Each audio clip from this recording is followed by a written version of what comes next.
Right from the beginning, we took the decision to have extremely realistic levels based on real-world locations. For Britain, we chose London, which is obviously one of the most famous and iconic, cities in the world.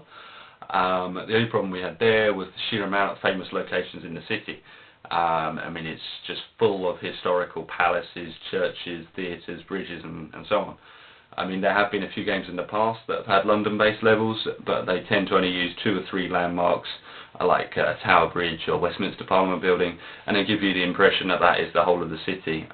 But we didn't want to do that. We didn't want to cheat or cut corners. So the London level in Cargasm is the most accurate photorealistic depiction of any real-world city in the history of racing games. To give you an example, the central London section in Cargasm is exactly as it is in real life. Our company, Near Global, has spent the last 2 years working on the technologies and ways to showcase real-world cities using video game technology.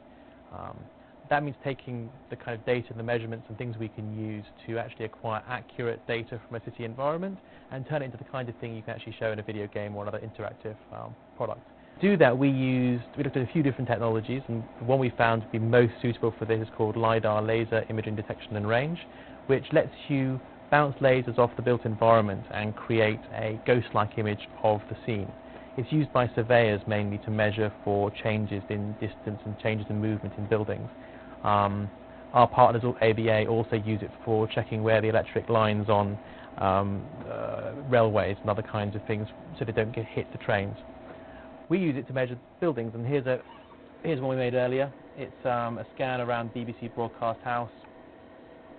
And what you can see is it gives you very, very fine detail by bouncing these different lasers off, and it gives you an image of everything around the camera. You can see the scanner was mounted to a truck. You can see the truck in the foreground where it's shadowing the near pavement.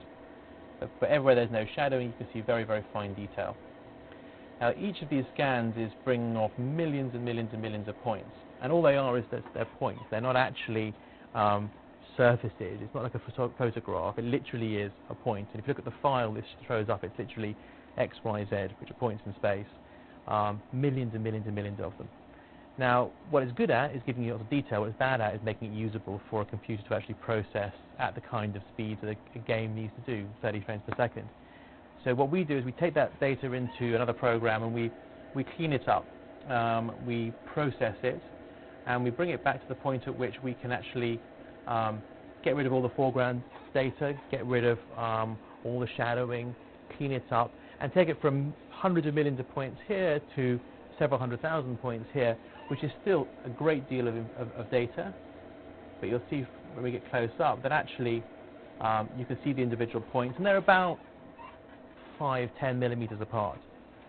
That's close enough for us to get a sharp edge on all the different details, window frames, the awnings of the building, the shop windows, etc. And from that we can create reference materials for our artists to go and say, actually, we can now build a model from this data knowing that every surface we put in, every window we position is still accurate to the same kinds of tolerances to the real world. We aim to be between 10 centimeters of accuracy to real world buildings and extend that across a whole large area.